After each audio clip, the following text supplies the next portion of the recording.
ever heard of a pocket listing? It's kind of like a secret listing, or what is it exactly?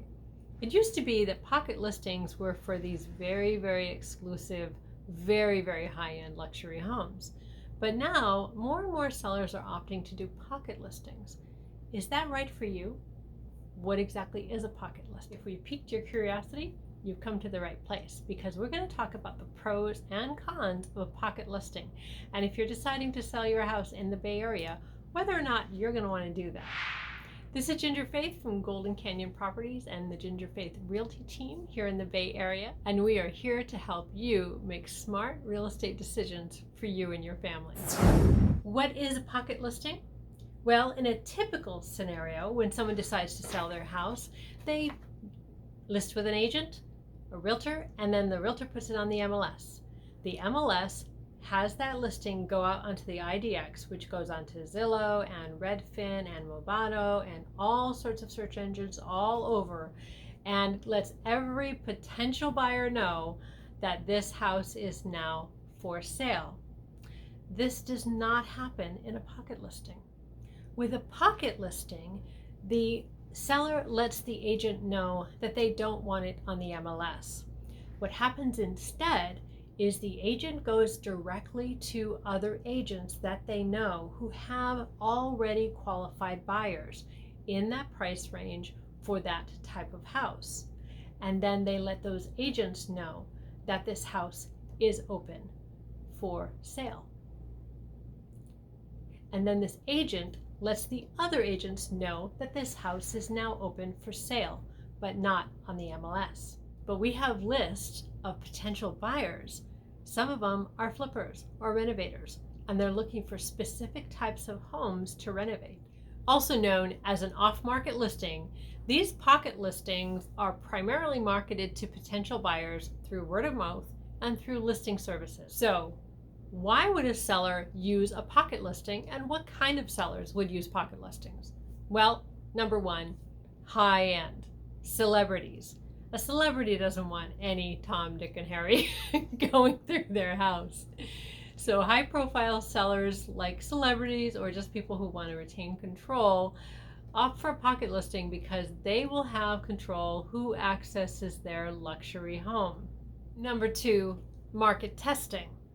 Some homeowners in the Bay Area aren't entirely sure they want to sell, but they do want to find out if their desired selling price will work. And often they will choose a pocket listing in order to do that. A pocket listing will allow the sellers to test the market and then judge based on that whether they want to go through with the sale. Will they actually get the price that they're wanting for their house? Number three, selling to a specific buyer.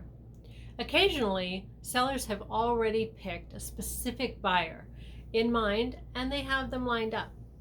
At that time, they just want to do an appraisal, make sure they're getting a fair number for their property, and then they want to sell it directly to a particular person without MLS or without getting anybody else involved. So, pocket listings, pros and cons. So this will be one benefit of a pocket listing. They won't have strangers traipsing through their home. Number two pro, pricing leverage. Since sellers who use a pocket listing typically aren't desperate to sell, and potential buyers are usually more serious and qualified, it's more likely that the sellers can get their asking price.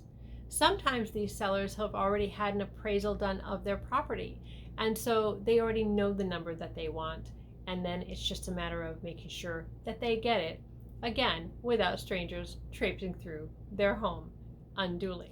Number three, there's no market stagnation. If a home sits unsold in the market for any number of days, buyers will avoid it because they automatically assume that there's something wrong with it.